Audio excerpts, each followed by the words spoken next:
Students distance of maximum probability తర్వాతన మనం observe చేయాల్సిన మరొక అంశం పెనట్రేషన్ పవర్ ఆఫ్ ఆర్బిటాల్స్.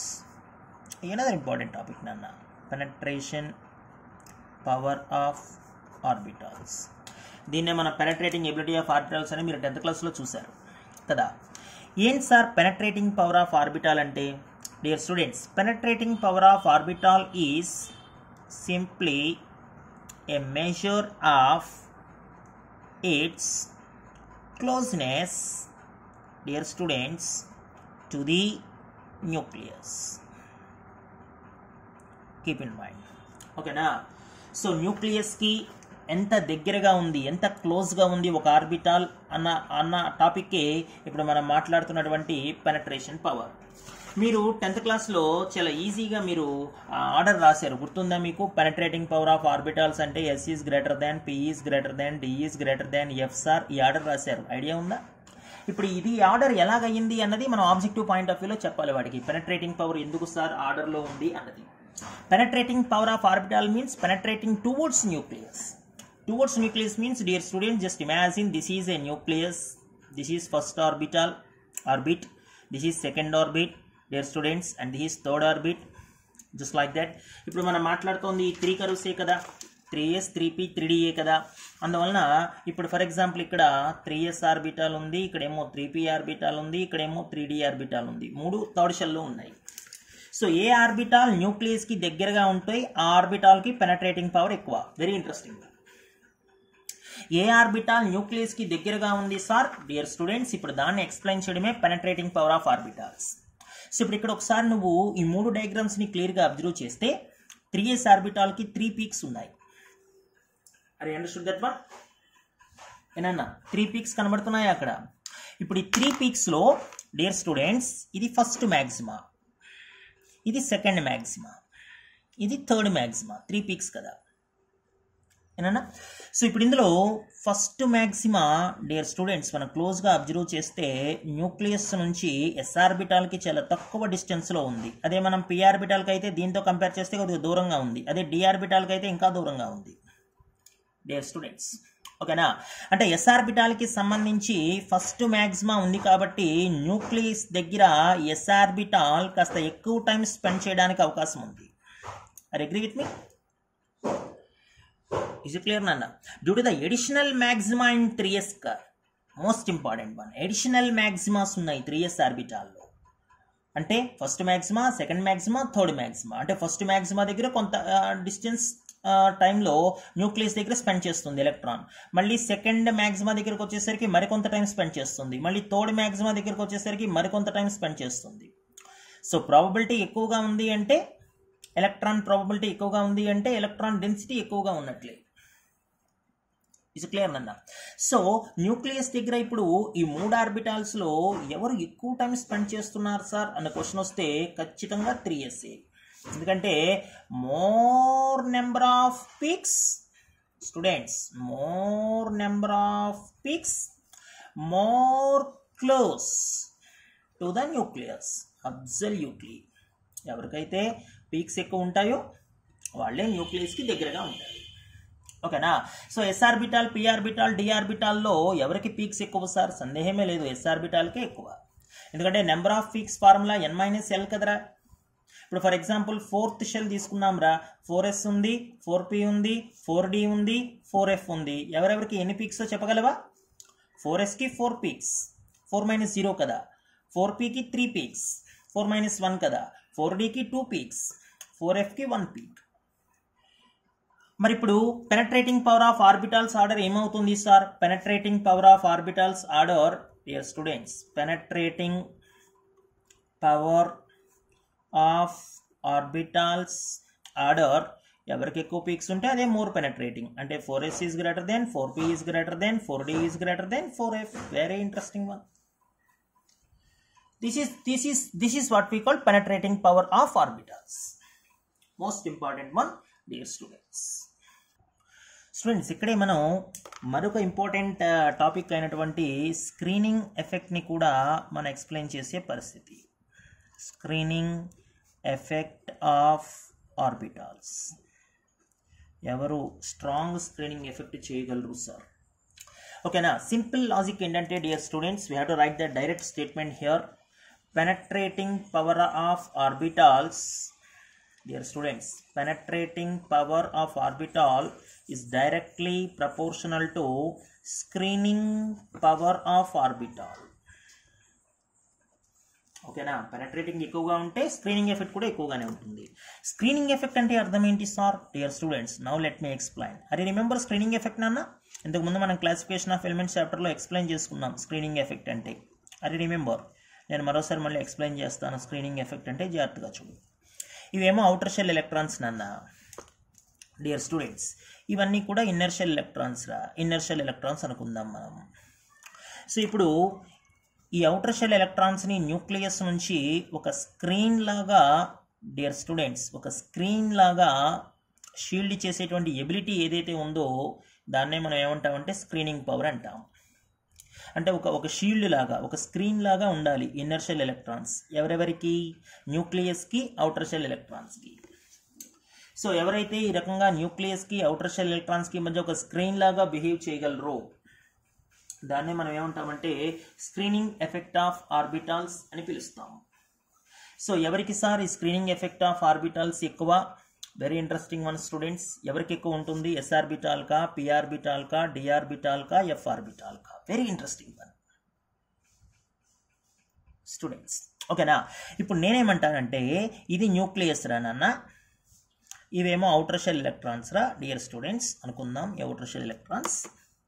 ఇది ఎస్ ఆర్బిటాల్ రా నాన్న, ఇది పి ఆర్బిటాల్ రా, ఇది డి ఆర్బిటాల్, ఇది ఎఫ్ ఆర్బిటాల్స్. ఇప్పుడు ఇవి స్క్రీన్ చేయడానికి రెడీగా ఉన్నాయి dear students.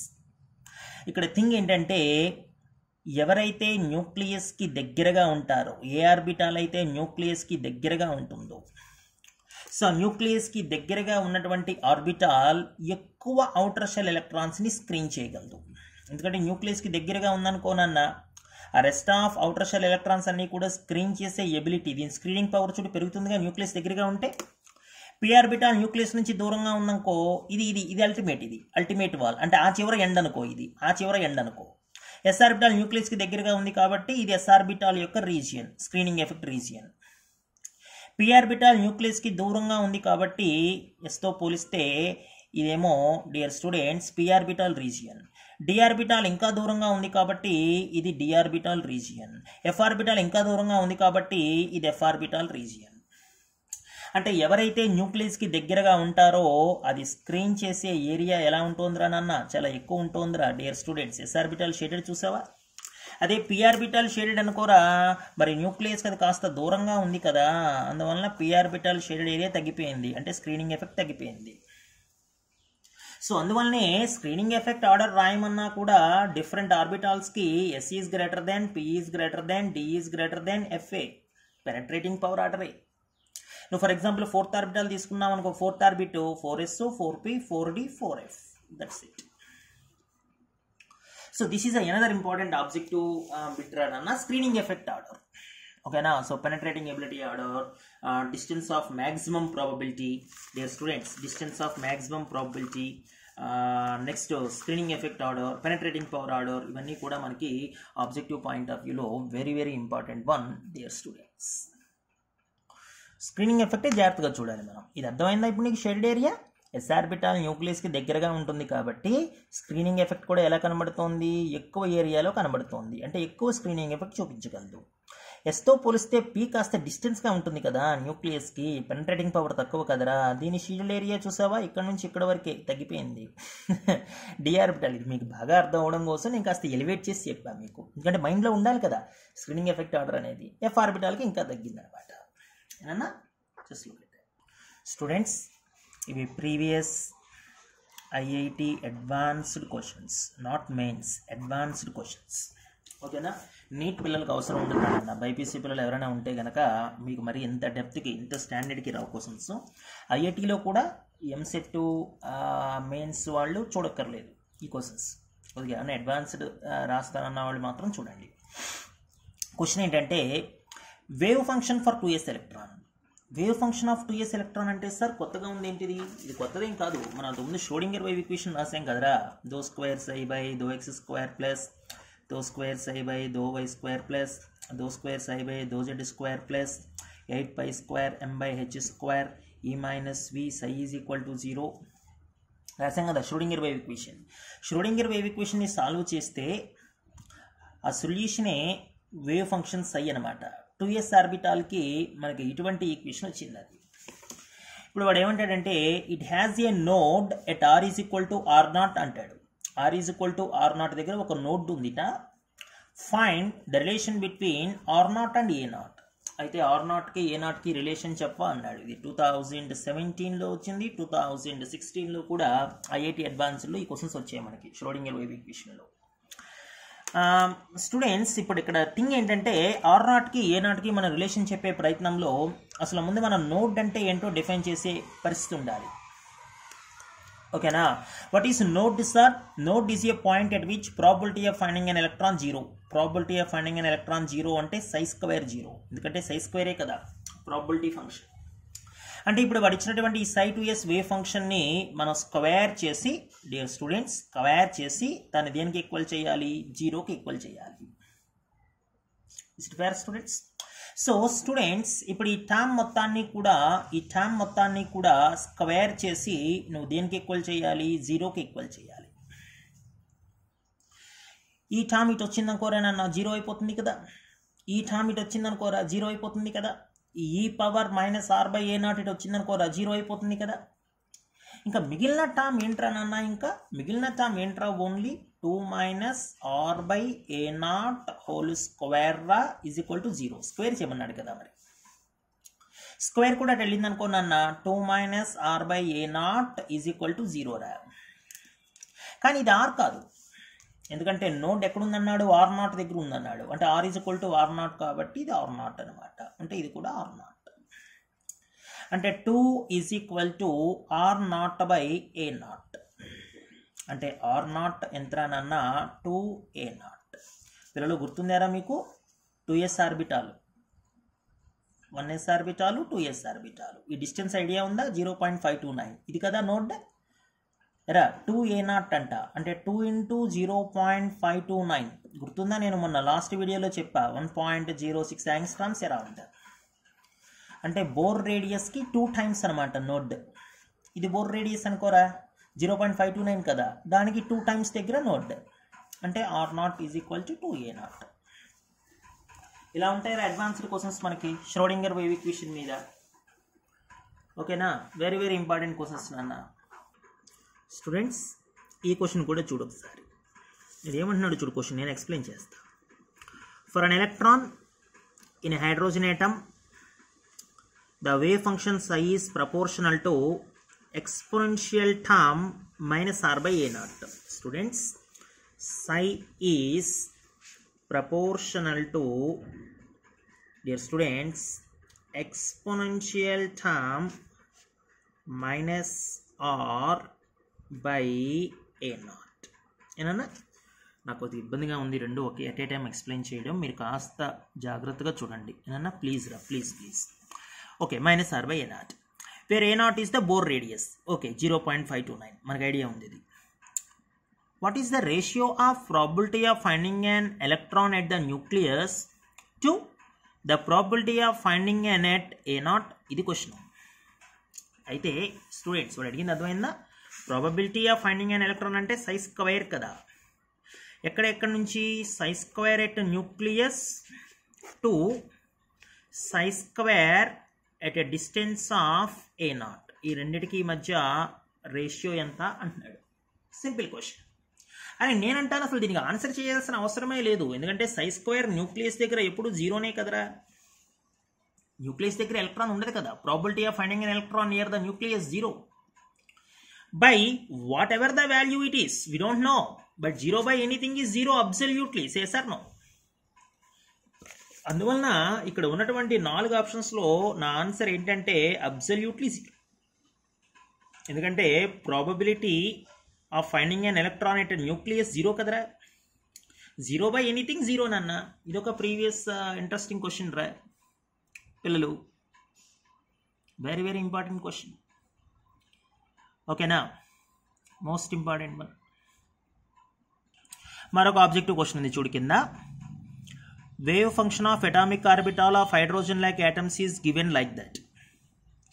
Given that the radius in angstroms, then which of the following is the radius for nodal surface for helium plus ion? Helium plus అయాన్కి nodal surface distance ఎంత అంటున్నాడు. Dear students, AU is atomic unit of radius రా.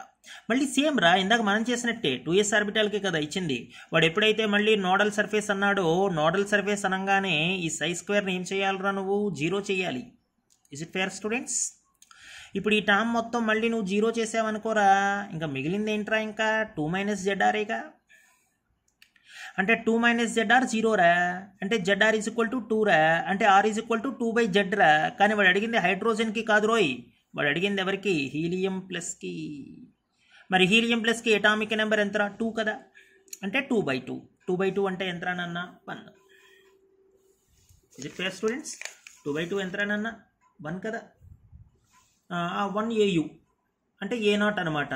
Atomic unit of radius అంటే వాడు ఒక యాక్చువల్గా ఇవ్వాలంటే A0 అని ఇవ్వాలి. బోర్ రేడియస్ కదా A0. సో స్టూడెంట్స్, అదే నాన్న ఇవాళ క్లాస్. మరి ఇప్పుడు ఓకేనా? కొద్దిగా అడ్వాన్స్డ్ లాస్ట్లో చెప్పిన 3 బిట్లు అందరికీ అవసరం ఉండదు. ఎవరైతే అడ్వాన్స్ చేయాలనుకుంటున్నారో అడ్వాన్స్డ్ ఎగ్జామ్స్ రాసేవాళ్ళు ఇవి ప్రాక్టీస్ చేయండి, ఇవి నోట్స్లో రాసుకోండి. మిగిలిన వాళ్ళకి ఇంత డెప్త్ అవసరం లేదు పిల్లలు. సో రేపొద్దున కాన్సెప్ట్లో నేను క్వాంటమ్ నెంబర్స్, షేప్స్ ఆఫ్ ఆర్బిటాల్స్ని ఎక్స్ప్లెయిన్ చేసే ప్రయత్నం చేస్తాను. డియర్ స్టూడెంట్స్, థ్యాంక్ యూ నాన్న, thank you each and everyone. మీకు ఏమైనా డౌట్లు ఉంటే కూడా ఇండివిజువల్గా నన్ను అడిగే ప్రయత్నం చేయండి. నేను ఈ చాప్టర్ కంప్లీట్గా మీకు ఎక్స్ప్లెయిన్ చేయడం కోసం, మంచి డెప్త్కి సబ్జెక్ట్ని తీసుకురావడం కోసం ఒకే రోజు 2-3 వీడియోలు పెడుతున్నాను. ఓకేనా? సో కాబట్టి మీరు కొద్దిగా జాగ్రత్తగా వాటిని అబ్జర్వ్ చేసి నోట్స్ రాసే ప్రయత్నం చేయండి students. Thank you each and everyone. Bye.